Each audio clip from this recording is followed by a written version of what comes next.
High বন্ধুরা, very good morning. সকালে প্রথম কথা হচ্ছে, তাই গুড মর্নিং বললাম।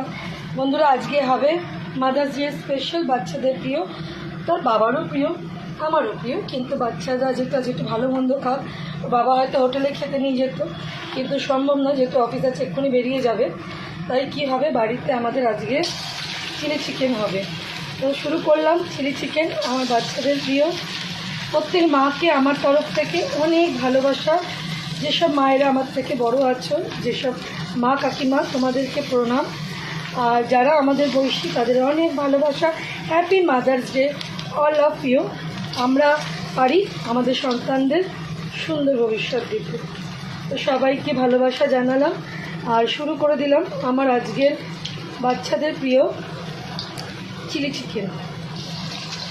সবাইকে বলবো আজ একটু স্পেশাল কিছু বানিয়ে দিই বাচ্চাদের। ওরা খেতে ভালোবাসে, ওরা খাবে, ওরা খেয়ে সুন্দর বলবে, আমাদের মজা লাগবে। বলো তো সবার বাড়িতে কি হচ্ছে একটু কমেন্ট করো। চিলি চিকেনটা শুরু করে দিলাম, বসিয়ে দিলাম ভাজতে। কড়াতে সাদা তেল দিয়ে ভাজতে দিলাম। আর এখানে এটা ম্যারিনেট করা ছিল ভিনিগার, সোয়া সস, লঙ্কার গুঁড়ো, আর একটু আজিনা মটর, আদা, রসুন, আর অবশ্যই একটু নুন। নুনটা অল্প করে দেবে, কেন আজিনাতে নুন থাকে। তো এটা দিয়ে ম্যারিনেট করা ছিল প্রায় হাফ অ্যান আওয়ার। আর একটু রাখলে ভালো হয়, বাট সুযোগ হয়নি। আর আদা রসুন বাটা অবশ্যই দেবে। আদা ছাড়া চিকেন মানে চাইনিজ রান্না আদা ছাড়া হয় না। এই আদা বাটা, রসুন বাটা রেডি, কর্নফ্লাওয়ার রেডি, এখানে সোয়া সস, ভিনিগার, সোয়া সস সবই রেডি। তো চলো হতে থাক। এবার ভাজা প্রায় হয়ে এসছে, দেখো এই যে ভাজা হয়ে এসছে। আর এদিকে বসিয়ে দিয়েছি আমের চাটনিটা, এর মধ্যে বসিয়ে দিয়েছি। এক হাতে মেয়েরা আর একসাথে কাজ করছিল। একটু আমের টক হলে হবে না, একটু আমের টক চাই আমাদের। একটু বসিয়ে একটু ঢাকা দেবো। ঢাকাটা দিয়ে নিজের মনে হতে থাকো। ভাজা তো অলমোস্ট শেষের দিকে। এইবার যাবো একটু নেক্সট স্টেপে। নেক্সট স্টেপ মানে হচ্ছে তোমার, এইবার করবো হচ্ছে তোমার মশলাটা দেবো। মোটামুটি হয়েই গেছে। এই খোলাটা ভাজা হয়ে গেলেই আমার ভাজাটা শেষ। যা হাওয়া দিচ্ছে না, জানলা খোলার একদম জো নেই বন্ধুরা, জানো তো, একদম জানলা খোলা যাচ্ছে, হাওয়া প্রচণ্ড দিচ্ছে। এবার মশলাটা দেবো। ধরো মশলাটা বানাচ্ছি, যেটা আমি দেবো এরপর, এর মধ্যে দিয়েছি ভিনিগার, সোয়া সস, লঙ্কার গুঁড়ো, নুন, অল্প মিষ্টি, আর একটা টমেটো সস দিয়ে আমি যে সসটা বানাচ্ছি, এই সসটাই ইউজ করবো। লাগবে না, এই সসটা ইউজ করবো আমি এর মধ্যে। দেখো সসের কালারটা দেখো, ধরো কালারটা দেখো, এই কালারটা এসছে। টমেটো সস, নুন, চিনি, সোয়া সস, ভিনিগার, লঙ্কার গুঁড়ো, এইসব দিয়ে আমি একটা মানে তৈরি করলাম। এটাই আমি প্রথমে দেব, রসুন আর আদা দেওয়ার পর দেখাচ্ছি। সব ম্যান গেছে আমার ড্রয়িং করতে, তাই আমাকেই একা করতে হচ্ছে। এবার দেব রসুন বাটা। ওকে, খুব বেশি দেবে না, কেন অলরেডি ওর মধ্যে দেওয়া আছে। এবার দিলাম রসুন বাটা তেলের মধ্যে, ওই তেলে, আর তেল দেওয়ার দরকার নেই। এবার দিলাম রসুন বাটা, খুব ভালো করে রসুনটা টস করলাম। এরপর দেব, গ্যাসটা জোরে করব। এইবার দেব আদা বাটা। ঠিক যতটা রসুন ততটাই আদা। আদা কিন্তু খুব ভালো যায়, খুব ভালো। চাইনিজ রান্নায় আদা ইজ মোস্ট ইম্পর্টেন্ট থিং। এটা আমি সবসময় বলে থাকি। আদাটা কিন্তু, রসুন আর আদা এই দুটো মিলিয়ে চাইনিজ, ঠিক আছে, অন্য কিছু লাগে না। নুন চুন আমি এখন দেবো না, এটা ভালো করে একটুখানি সচেত করবো।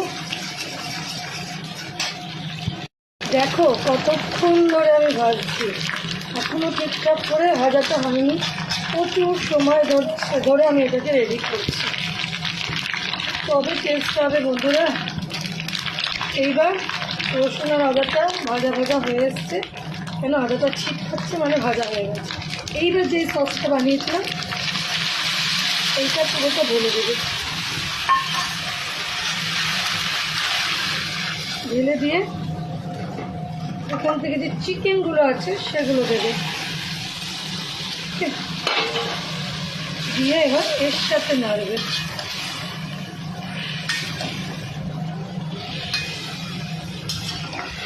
কালার আসবে, দেখবে শুধু কালার আসবে।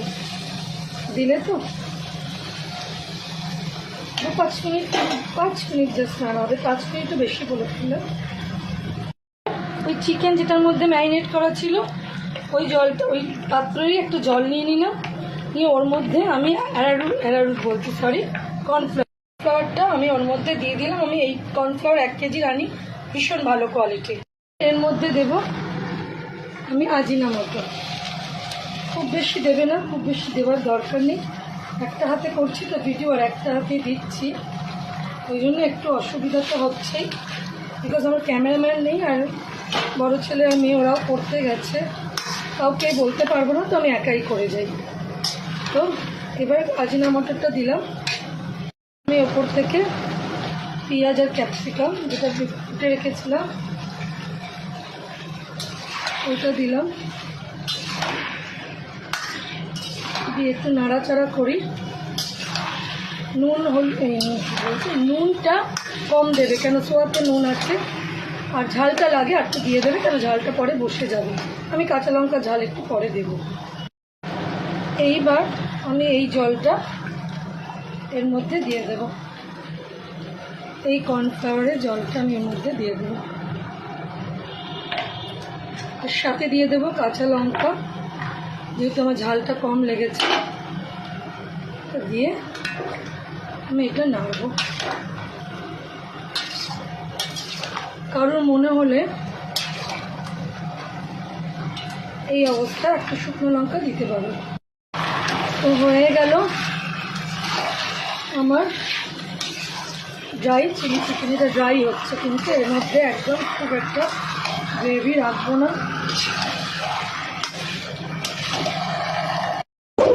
হয়ে গেল অলমোস্ট আমার ড্রাই চিলি চিকেন। সকল ভিডিওটা তোমরা দেখবে, কেমন লাগলো অবশ্যই কমেন্ট করে জানিও। আর কেউ পারবে না এই প্রসেসে বানিও।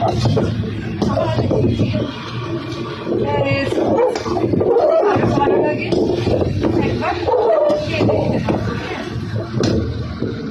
নিয়ে ফেললাম, দেখো পুরো ড্রাই চিলি চিকেন। দেখো আমার হাতে চিলি চিকেন কিন্তু সেরা। আমার বড় ছেলে মেয়েগুলো বলছে না, মানে ওরা বলছে না, লজ্জা পায়, বড় হয়ে গেছে তো। ছোটটা থাকলে দেখতে কেমন বলতো। আর কালারটা দেখছো কেমন জমিয়ে হয়েছে। এর ওপর একটুখানি সাদা তিল ছড়িয়ে দেবো। দাঁড়াও, একটুখানি জাস্ট শীতটা ছড়িয়ে দাও। জাস্ট ওয়াও খেতে হবে, এটা বলে দিলাম। আমার গ্যারান্টি আমার চিলি চিকেনে, বুঝলে, ড্রাই চিলি চিকেন, নট এটা গ্রেভি চিলি চিকেন। এই রেসিপিটা পুরোটা তোমাদের দেখালাম, কেমন লাগলো অবশ্যই পুরোটা দেখে কমেন্ট করো। আর কার কার বাড়িতে যে কী মেনু হচ্ছে অবশ্যই জানিও, লাইক শেয়ার করো। তো টাটা বন্ধুরা, পরে ভিডিওতে দেখা হচ্ছে তোমাদের সাথে।